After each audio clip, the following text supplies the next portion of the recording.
It's about to go down. You are listening to WPRD 98.3 GCOM Radio, powered by Lyfeblood.com, and hosted by You are listening to the incredible Nova Phoenix and LK Mason.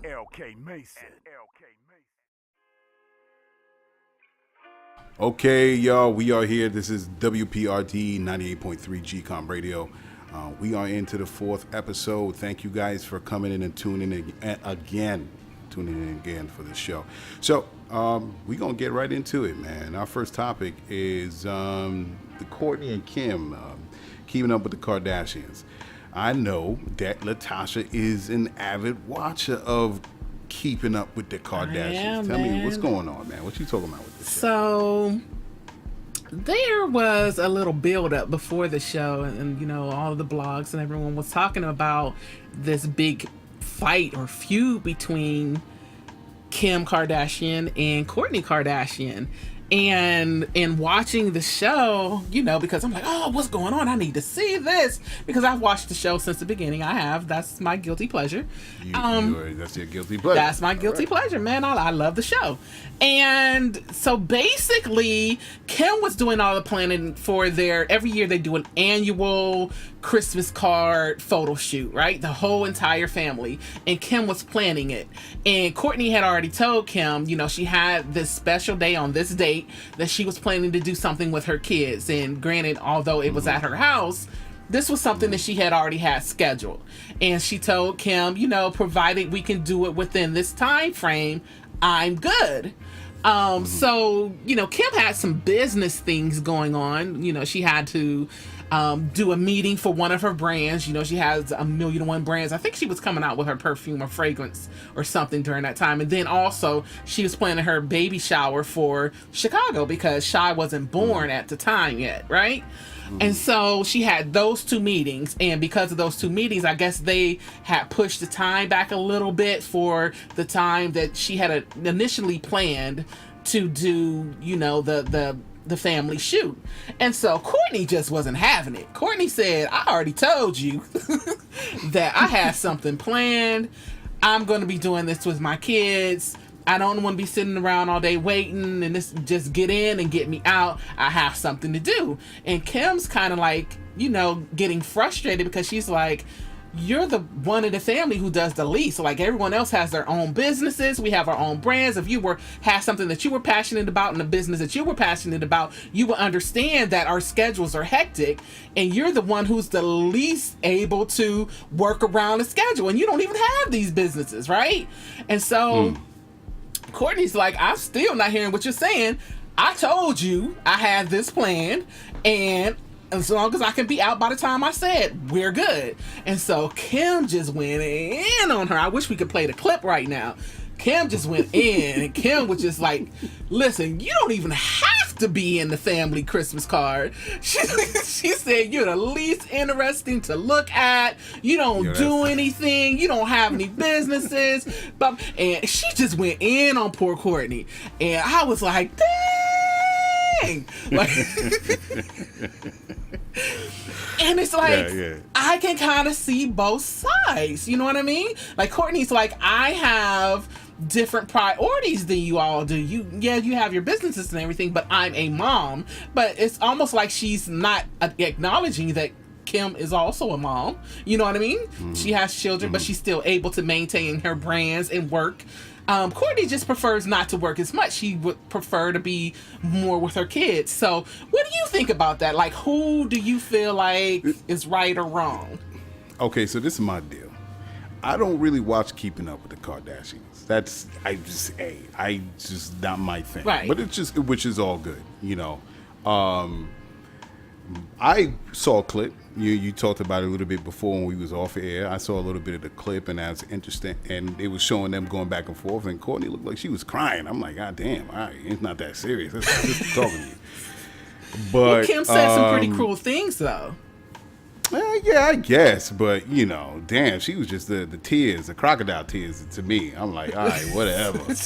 Well, my thing, I'm watching the clip, and the first thought to come to mind is, you know, they get a lot of fans, man. A lot of people listen to the Keeping Up with the Kardashians, because I tell you, if they didn't have the viewership, they would not have a show.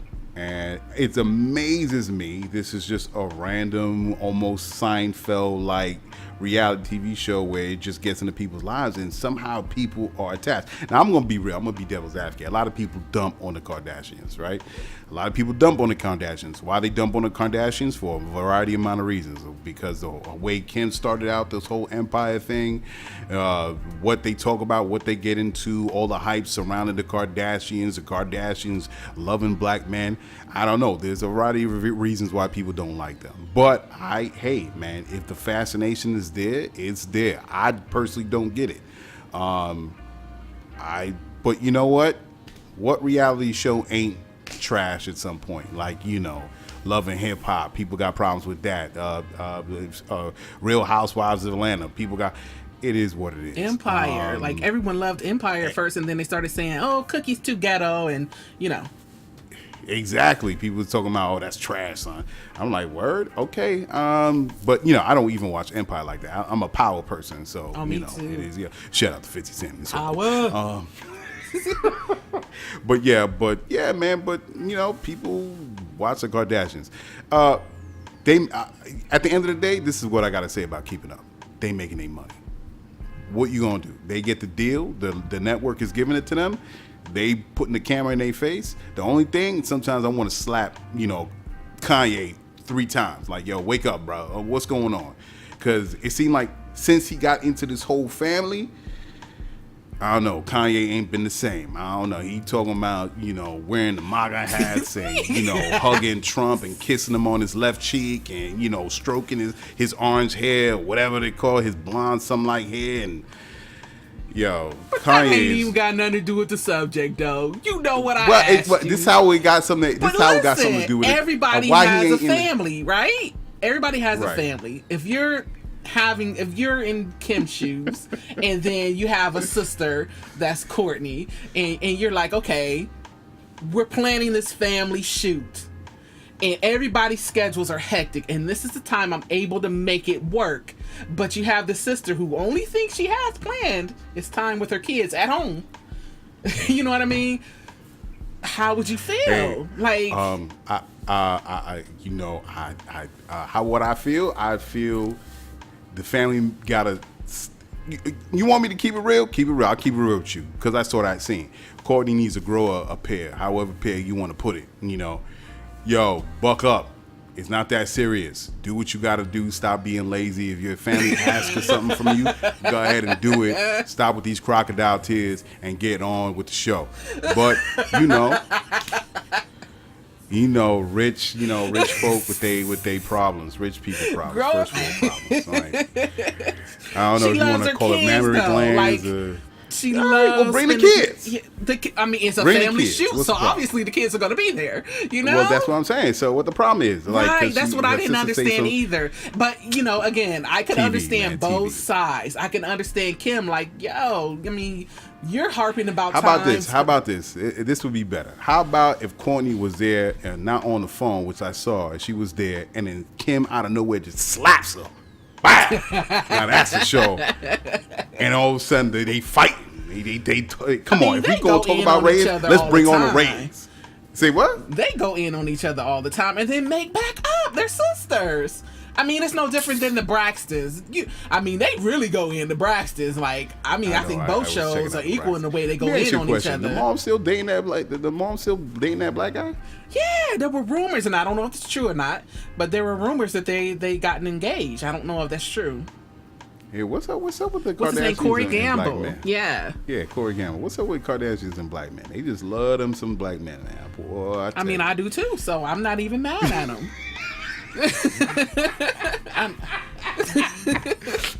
I'm not even mad. Go ahead and get yours, girl. I love you, Kim. Go ahead and get yourself some chocolate. Chloe, Boy, I love you. Everybody, hey, it is what it is. Everybody got their preferences, but it just amazes me. The only one that haven't dated a black man was Courtney, I think. He was with Scott Disick. Yeah, And when she gonna come into the fold? She ain't dating no black man. Only it was Kim and what's it?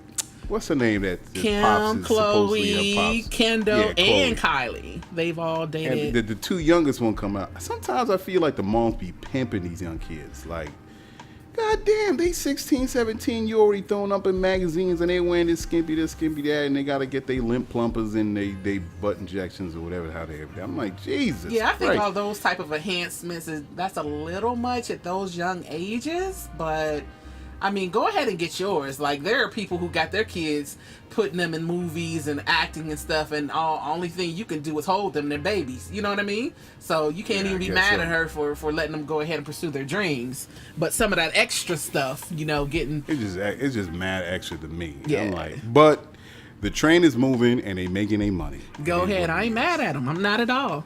Let me hold All right, something. so what's the next song? What song we rocking with? So, what do you mean next song? This is the first song. Oh yeah, my bad. First song. My bad.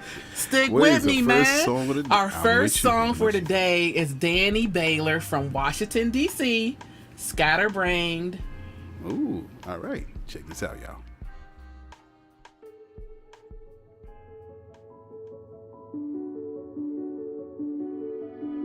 Lately I've been feeling like my brain's at the tip of my tongue. And anyone who knows me, they know that I'm never undone. So busy thinking, I got it all together. Then you swoop in, just like you're flying Delta. My head's in the clouds and I don't really wanna come down. 'Cause I just can't get off my mind. You got me scared, and I lose even when I try. You got me scared,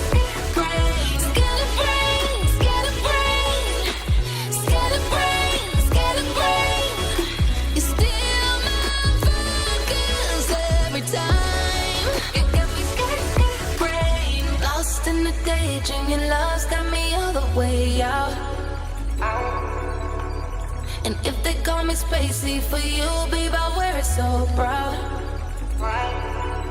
So busy thinking, I got it all together. Then you swoop in, just like you're flying Delta. My head's in the clouds and I don't really wanna come down, down, down, down. 'Cause I just can't get you. Ooh, a GCOM exclusive. And I lose even when I try. You got me scatterbrained, baby, scatterbrained. You steal my focus every time. You got me scatterbrained. There goes my train of thought. You got me scatterbrained. You run my mind like it's a marathon. You got me scatterbrained. There goes my train of thought. You got me scatterbrained. You run my mind like it's a marathon. So busy thinking, I got it all together. Then you swoop in, just like you're flying Delta. My head's in the clouds and I don't really wanna come down, down. 'Cause I just can't get you off my mind. You got me scatterbrained, and I lose even when I try. You got me scatterbrained, baby, scatterbrained. You steal my focus every time. You got me scatterbrained, lost in the daydream, lost in the daydream, lost in the daydream, lost in the daydream.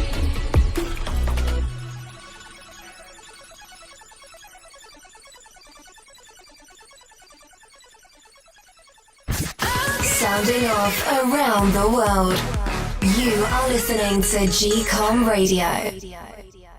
Okay, we just coming back off of Danni Baylor from Washington, D.C., Scatterbrained.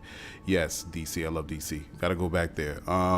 So, what is our next topic? Our topic is Trump and and his opinion on what, not his opinion, his brain fart on what he had to say about LeBron. People already know what's been going on so far. That thing's been on the news everywhere. I just want my man just to shut up and do what's necessary for the country, even though he already has his ulterior motive to get people all crazy up in this country. And LeBron taking it like a champ. You know, he taking it like a champ on court and off court. I think him doing his thing. But the tweet. Let me read the tweet. Yeah, what was the tweet? What we're talking about. Yeah. The tweet. Read the tweet so people know what they talking about. But yeah, let them know what we're talking about. So your president says. Not my president. He tweeted, not my president. rather, LeBron James was just interviewed by dumbest man on television, Don Lemon. He made LeBron look smart, which isn't easy to do. I like Mike. Yeah. Well, you see, first things first. What the hell is he tweeting on LeBron James anyway, being interviewed by Don Lemon? What? You should be reading some kind of dossier, some paperwork on international affairs, what's going on in this country.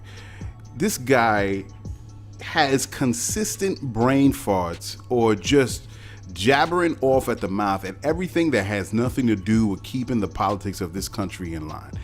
Or we already know, everybody in the know what this guy, this Agent Orange is about. We already know how he's trying to incite the worst out of this country and pitting people against each other based on their race or immigration. We already know. But for this guy just to tweet idiocy, just foolishness, and putting in his 2 cents, it just goes to show the level of intelligence and character, what type of character this man has. Right. And he constantly fails, not just the American people, all right? Because even the people that voted for him at some point, even, the fringe has said, oh man, what is he talking about this for?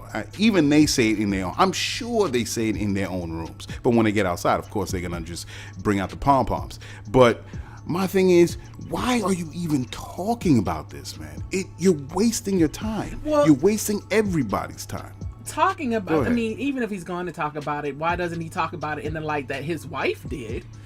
After he tweeted that, his wife's organization said on her behalf that she was proud of LeBron, basically, and saying that she think he's doing a good thing for his community and she would be open to visiting the school.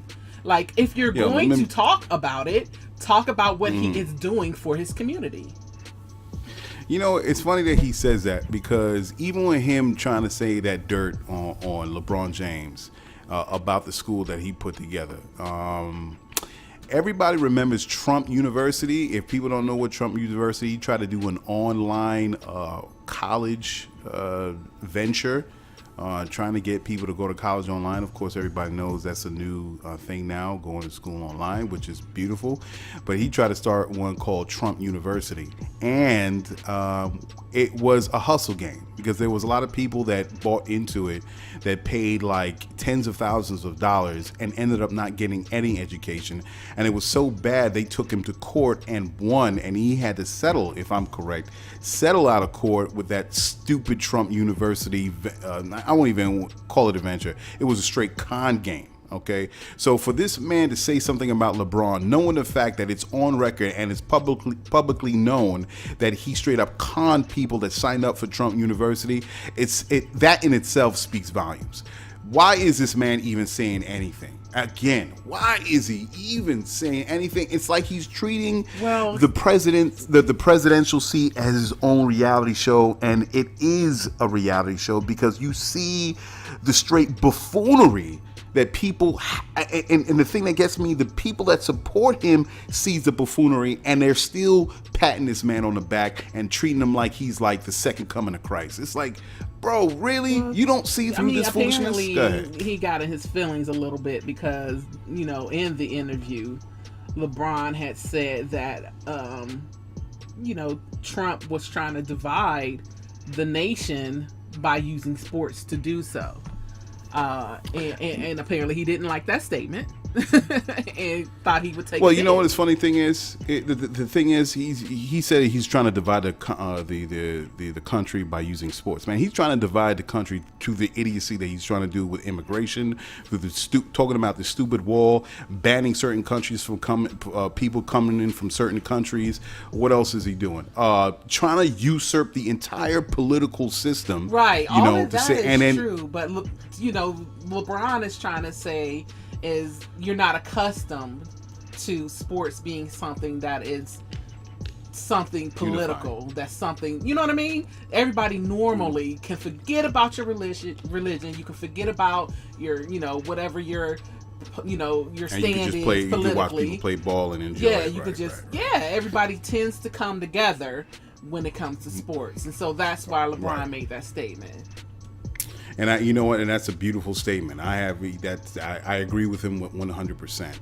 And yeah, he's using sports to divide people. And he's talking about the flag and, you know, the players kneeling and oh my God. You know, honestly, if you ask me, every NFL look, NFL is made up of what, 80% black males, okay, and black men.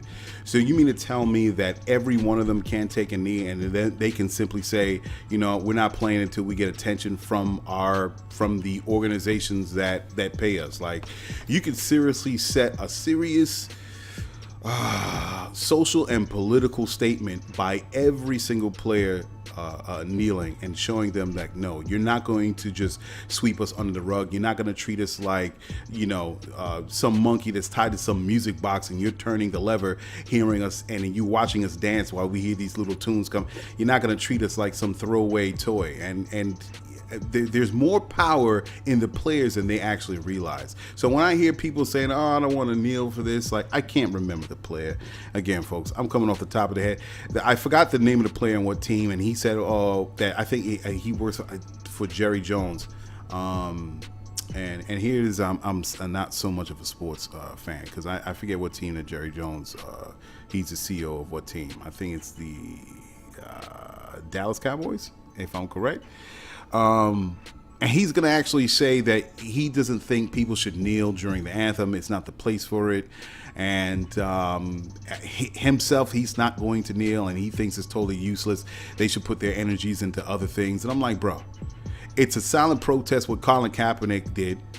You can't protest on the street. You can't say these things and block traffic. You can't do marches. Now, here it is where athletes are using their platform and saying, I'm going to kneel during this anthem to show the people of the injustices that's happening to the people. What more do you want the athletes or people to do to at least let the world know that this is happening, to at least let the American public know that this cannot continue to happen after it's been captured so many times on video? It's the case upon case upon case of black men and women continuously being gunned down or beaten or killed by police. And here it is, they're coming from the communities that are oh my God, it to me, right? So that's I get frustrated when I hear it. But coming from the communities is coming from these folks. These athletes are coming from the communities that are suffering under this oppression from rogue policemen. Not every police officer, but some of these rogue police officers that are abusing their powers. And they're saying, "Yeah, I come from these communities. I'm gonna kneel. I'm gonna show the world that I do not agree with it, and we have to take this to someplace else." So So that's the way that Trump is trying to divide everyone, you know, about who should kneel and who shouldn't kneel. But the good thing about it is, well, if there is a good thing about the president tweeting something so negative about African American men, is that a lot of the athletes and even politicians came to LeBron's defense. And so, in a sense, it's kind of bringing people together. Like, even my local congressman, Tim Ryan, tweeted and said, I think Donald Trump could stand to learn a thing or two from LeBron James. Instead of tweeting about him, he should try following his example. And there were a number of politicians, from Democrats to Republicans, who had like the same sentiments. They were coming to LeBron's defense, and other athletes were coming to LeBron's defense. And I think the best tweet there was back from Don Lemon. Do you have that tweet? Yeah, I heard about it too. I don't have it on me right now, but tickled because you don't. I don't typically, as far as I know, remember him having that type of comeback. You know what I'm saying? And when I saw that tweet, he said, "Who's the real dummy? A man who puts kids in classrooms, or one who puts kids in cages?" Bloop. That's what I'm talking about. And that was a simple little shot, rib shot. Right. That was an unexpected rib shot from Don Lemon, and I'm like, yeah, that's right. Don't let this dude try to play you. Right. And especially what LeBron is trying to do for his community in Ohio. Come on, man. What are you talking? As again, it speaks volumes of a man that's a narcissistic, arrogant blowhard that he just continues to pander to the lowest common denominator just to try to get people to look at him and probably distract from the other more sinister things that he's doing in this country, like what's happening with Putin. Come on, man. We know what you're doing. Right. And he's trying to take away from what LeBron is doing. He doesn't want LeBron to be praised. He doesn't want people to understand the good things that LeBron is doing for his community. Because if you take a look at everything that LeBron is giving to those kids, he should be praised for that. His students that will attend the I Promise school will receive free tuition, free uniforms, free transportation within 2 miles, free breakfast, lunch, and snacks, guaranteed college tuition to University of Akron for every student who graduates, right? And then not only that, he has a food pantry for families. The parents can get GEDs and job placement services. And then he's also giving all of the students free you know what? bicycles Trump knows his and feelings. helmets. And he can't stand when somebody else in this arena, in the public as a celebrity arena, he can't stand when somebody does something better than him. All right, what's the next song, Ala? Our next song is Lil David Ruffin from Detroit, Michigan. Let's go. Okay, let's see what he got. Due to some violent content, parental discretion is advised.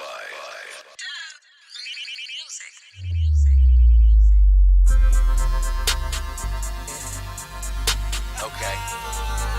You already know what it is. It's like when we're at the club and you got them coming at you. I'm like, let's go, baby, let's go. Let's go, baby, let's go. Let's go, baby, let's go. Let's go, baby, let's go. I'm in the parking lot getting up. Got ashes all in my red cup. Damn, burn around and let's see. Had a stressful week. I'm looking for a sentimental freak that I can send a signal to when she signal me. I'm away from all the people that cover me and all the people that smother me. Two-seater, take it time, make it grind one more time. My baby, my baby, my baby, you fine. My baby, you grapes on the vine. I'm loving the way that you arch your spine. Rewind, rewind, rewind, rewind. My dog outside in the ride. She said, girl, I will oblige. Let's go. Let's go, baby, let's go. Let's go. Let's go.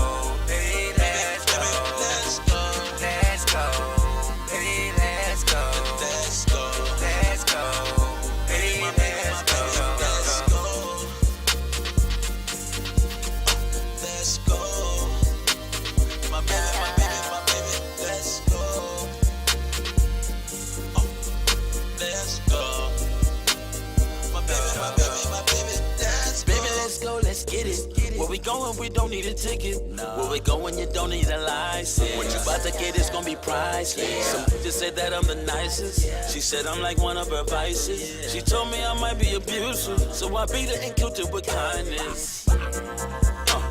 She said she might get addicted.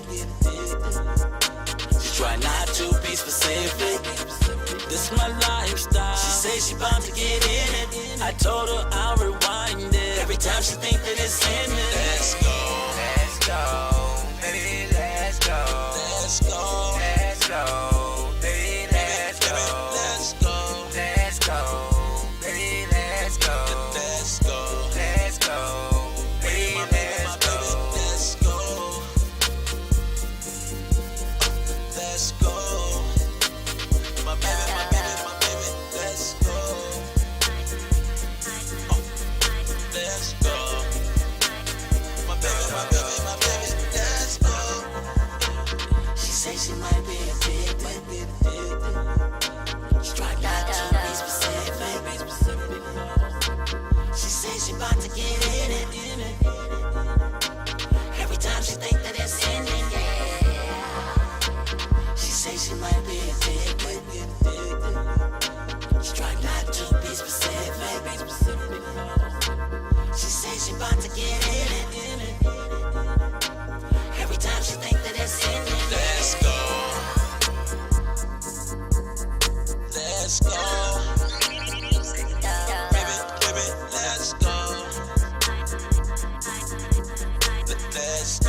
let's go.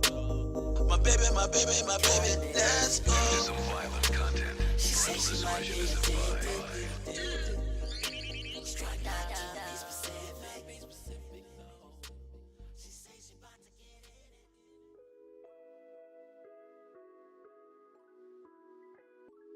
All right, we are back.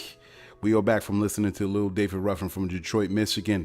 Let's go. So this is Lyfeblood, something that's near and dear to my heart. This has been in my mind for a long time, for many years, and it's grown.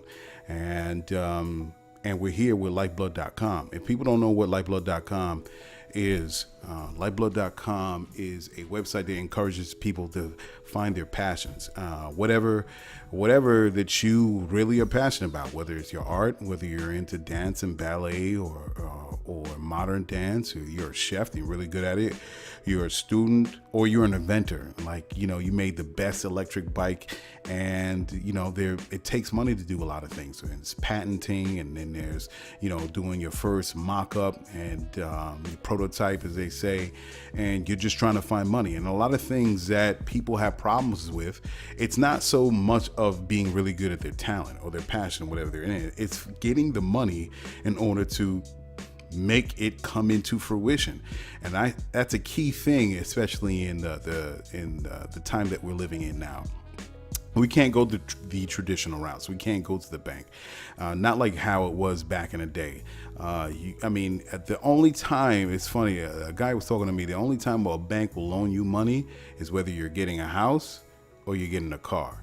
Now, the houses are not bad to get, right? That's not a problem.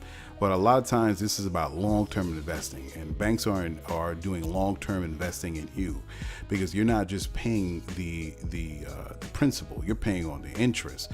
So it's fine for a bank to do long-term investing on a 30-year fixed mortgage when you buy a house, and especially a car. They're going to give you a car, you're going to pay that money back with interest.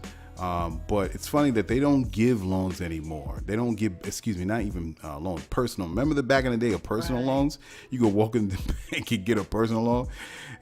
Even a business loan, you could get, I have my business plan, I need $125,000 or whatever it is. They don't even do that, especially after a crash. And they're the ones that kind of were the people, the architects of that housing market crash. So it's funny now, they're kind of constricting the means of people getting money in order to live. And that's kind of like the basic concept of a healthy economy. You lend out money, or people work, they make more money, they buy things, and or they buy into things, or they make investments into things in order to get money back, and then the money kind of transfers hands. That's kind of like the basic concept of a healthy economy. So we're living in a time where that no longer exists. So what Lyfeblood is trying to do is find a means of people getting money in order to fund their passion. Now, how do you do that? That's through the dollar power philosophy. The dollar power philosophy is a mantra that we expect every lifer, as I call them, a lifer member, to just donate $1 per month to a member of their choosing.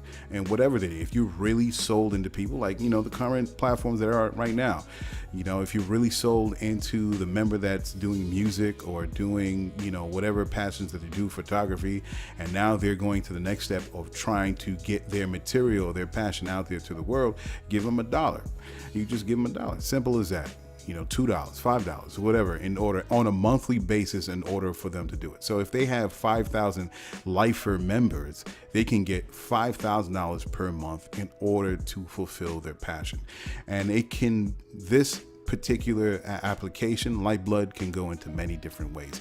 It could be universal basic income, raising funds, sustaining oneself in order to live, because life is becoming increasingly financially unbearable.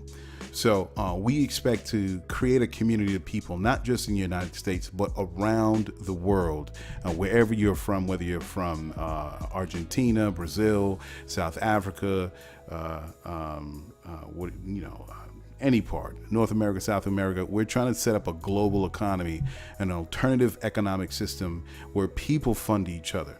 Now, we have 1.9 billion people that's online, and see, I'm going to see if that's correct, but I'm pretty sure close to 2 billion people online, and we trade, we buy things, for a variety of different places, and we're actually trading money and currencies in different places, and we're trading trillions and trillions and trillions of dollars. Now, we complain that the federal government is not giving us what we need, or either local or federal.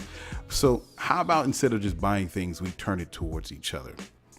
Okay, turn it towards each other and fund each other, whether, again, it's on an individual level, or you can use Lyfeblood on an organized fashion where you are going to raise money for the community to build out the streets, or whether to create community centers, or whether to build institutions where you can train people in the jobs of the 21st century. So the means of way of how you can do these, it goes as far as your imagination can take you.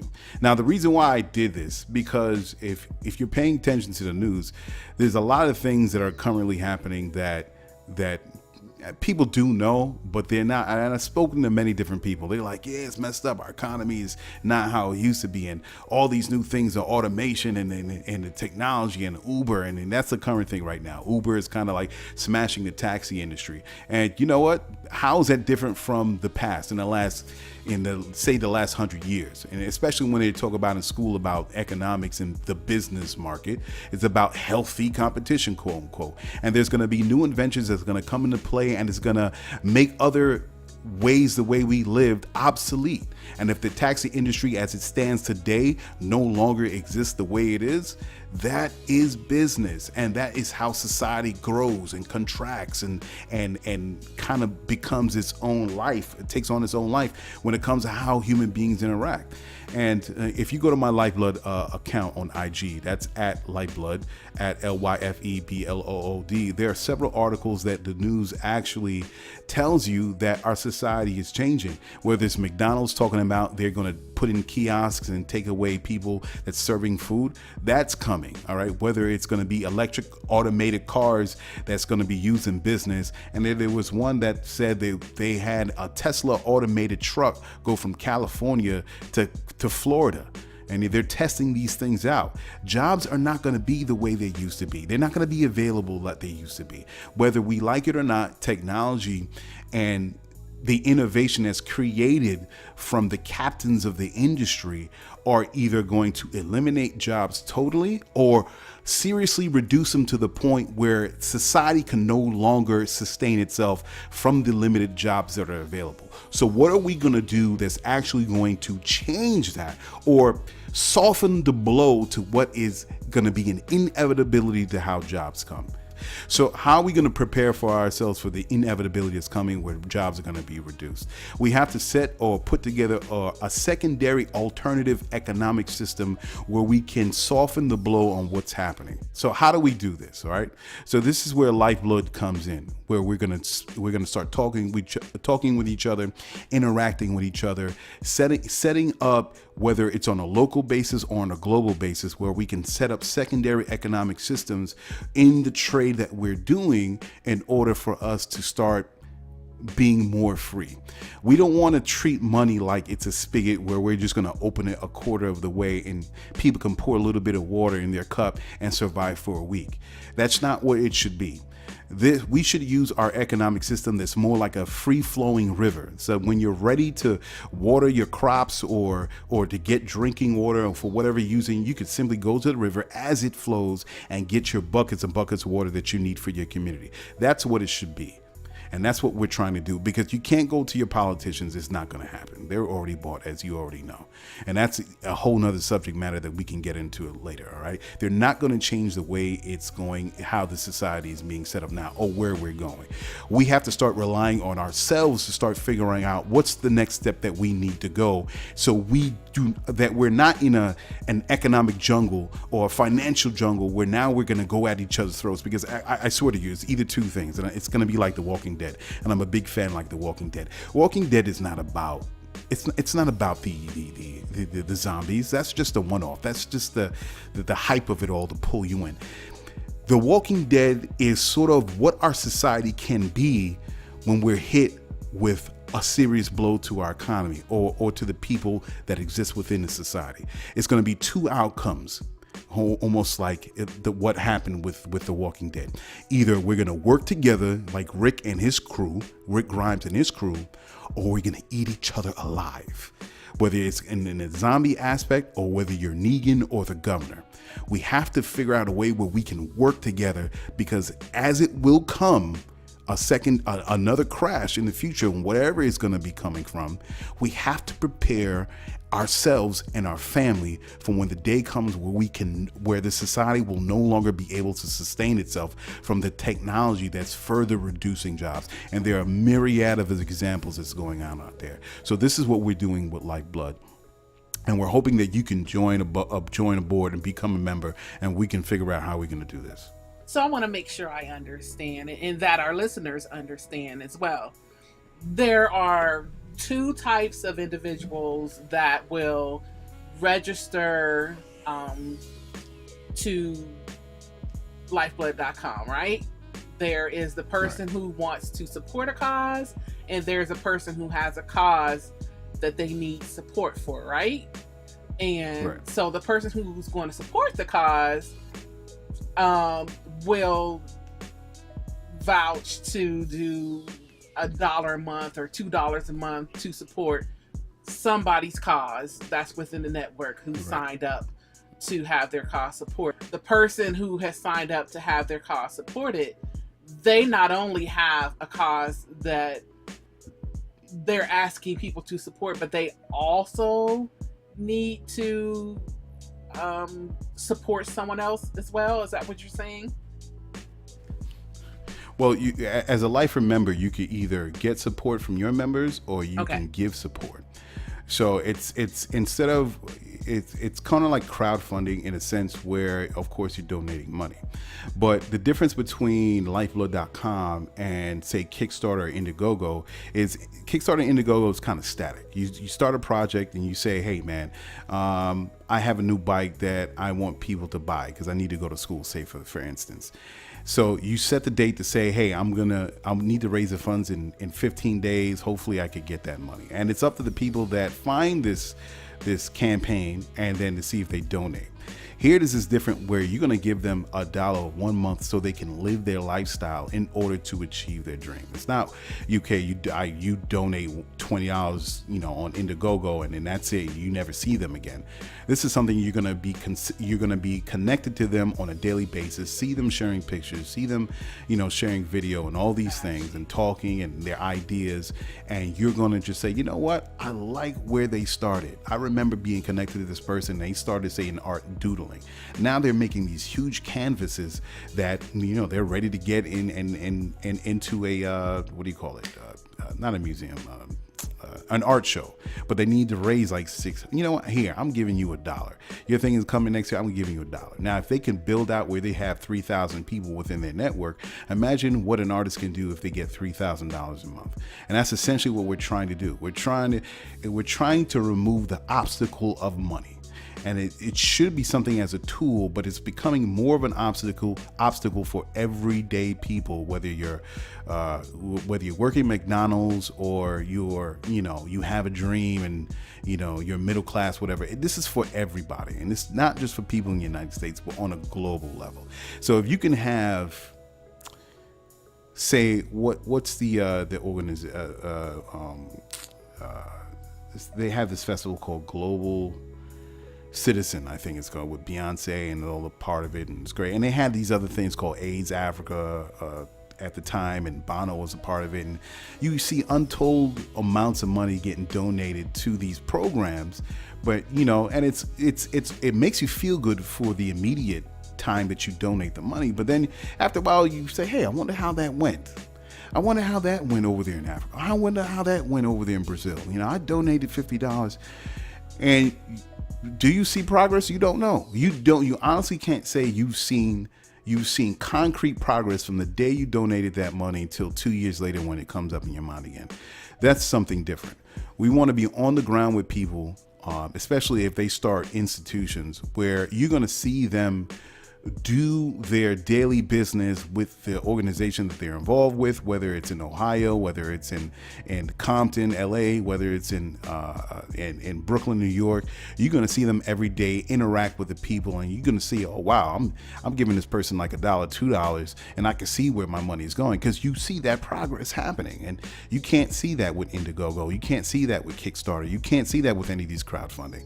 That's why I kind of stay away from those sites that kind of you could say is related to me. But no, this is something where you're going to be intimately connected with the people that say, yeah, I want to do this, and this is my passion. And they would appreciate those monthly donations from the people, so they can actually live out their dreams. So if I'm an inventor, right, and I have a new invention that, I've been pitching and I haven't gotten the support that I felt I should have, and I said, okay, well, let me try Lyfeblood.com and see if I can get some supporters. So you're saying there may be people, or I'm asking if there are people who say, I'll go ahead and I'll donate $1 a month towards this. I see this person's potential, and I think this probably could be a great invention. I'll donate $1 a month. I'm not quite sure, but I'll give them $1. But what if there's somebody else who has millions of dollars, and they say, I really like this. I'm not sure that how much I would want to invest, but I think I would be willing to give him $100 a month for maybe a year. You know what I mean? Can someone donate $100 a month?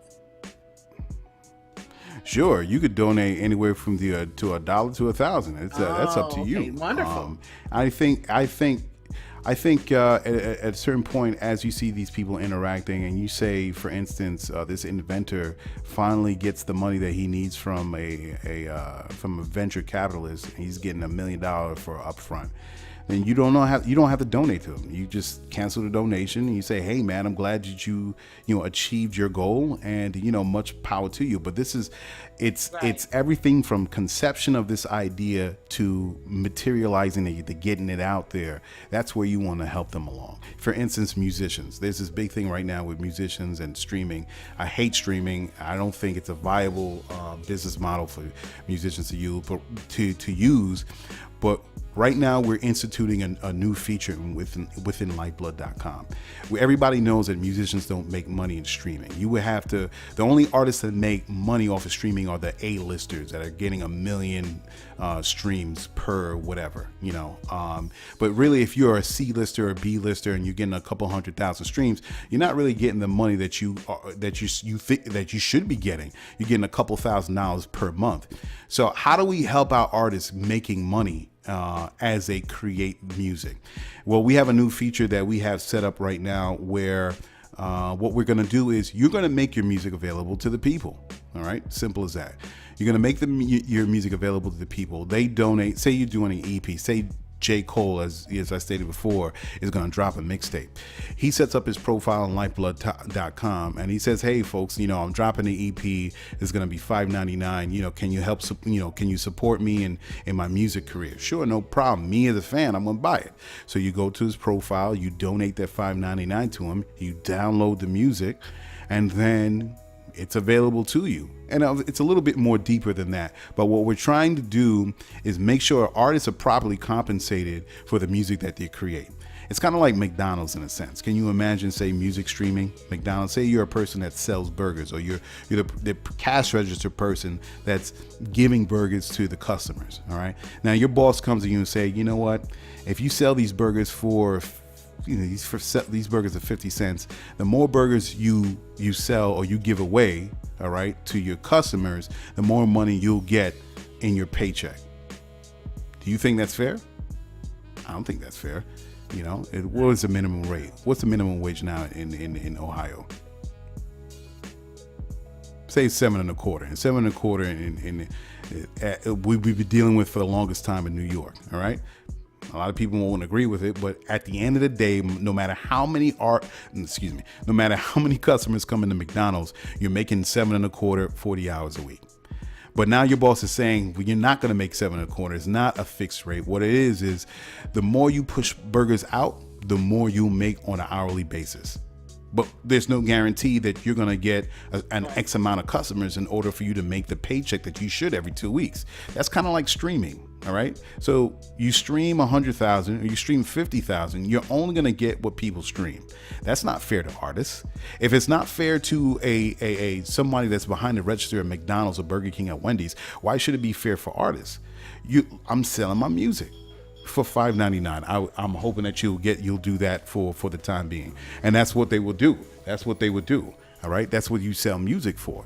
That's what we're trying to do with Lyfeblood.com. You're going to get that music. You're going to put it on Lyfeblood.com for $5.99, and you're going to get that from your fans on one time. And then, they could if they still feel like donating to you $1 per month, that's up to them. But that's what we're doing for Lyfeblood. So in the sense of music alone, this is how we're trying to change the game of the music business. And hopefully as we bring people aboard into the Lyfeblood community, that it kind of expands outside of that and assists people as they do their thing in whatever passion. 150,000 followers, and to some people that might not be a lot, but to some people it is. And only a third of your people decide to give you $1 a month. You're getting $50,000 a month. That's not anything to sneeze at. Who would say no to this? Who would say no to this? Right. And you're making your music. And you could use that for studio time. You could use that for flights. You could use that for work for hire for musicians. It could go in so many different ways. How can this be a problem? But this is the way where we're trying to change the way how the economic system is running today. So that's just a little bit about Lyfeblood.com. I know we ran way over the time. But we're going to talk about it more as the show goes on in the next episodes, and we'll go a little bit more in detail with how that's going to benefit artists, and we're going to do a whole campaign and set it up, and we're really going to test this out and really push it out to the people, because I feel it. This is a no-brainer. I can't see, this is not complicated. It's not rocket science. It's not music streaming. You're getting the money you can for your music. But anyway, you're going to get the money you make from the music you create. So, all right. So the next artist that we have here is Shantel Sole from Norfolk, Virginia. And the name of her song is Baby Love. Baby Love. All right, check this out, folks. All right, now.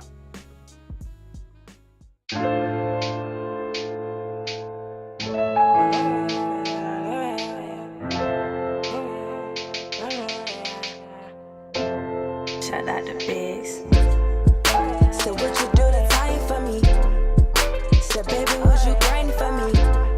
He said baby gonna wine for me, baby gonna wine for me. Said what you do the time for me? Said baby, was you grinding for me? He said baby gonna wine for me, for me. Baby love, my baby love, check, run it out more, give it up. Said baby don't stop, don't stop. You know I don't stop, don't stop. You know I shop till I drop. I need the checks running up, baby you ain't got none. Well I can't have fun. Oh, I think I gotta run. No time, I got none. For you, ayy. So would you do the time for me? Said baby, would you grind for me? He said baby gonna wine for me, baby gonna wine. It's 98.3 GCOM Radio. Light them up. Here's another banker Listen. for your ears. He said baby gonna wine for me, for me. So baby, would you ride for me? Baby, would you ride for me? Baby, would you ride for me? So baby, would you ride for me? So baby, would you ride for me? Baby, would you ride for me? 4-wheelers, no ties for me. Turning a large job for me. That my head, he gon' ride for me. That my head, he gon' slide for me. Ain't no talking, you're the mile, homie. That my head, I'm a dog. That my head, I'm a dog. We run it up. So would you do the time for me? Said baby, would you grind for me? He said baby gonna wine for me,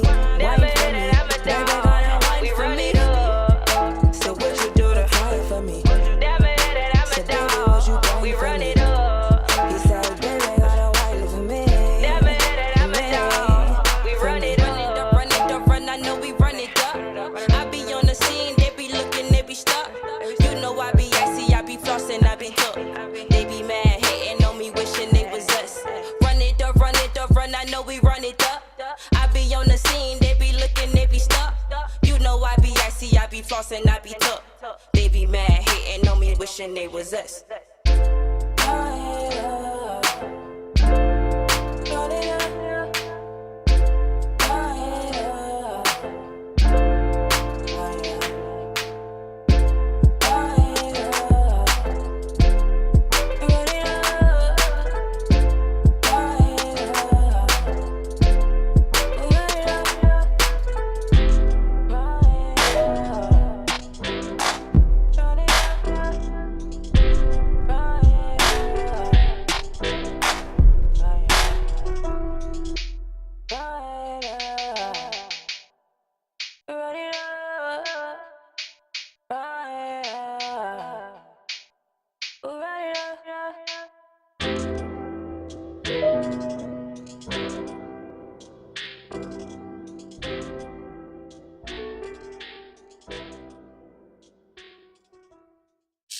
It's WPRD 98.3 GCOM Radio, powered by Lyfeblood.com for the global community on the next go round from right here to your town.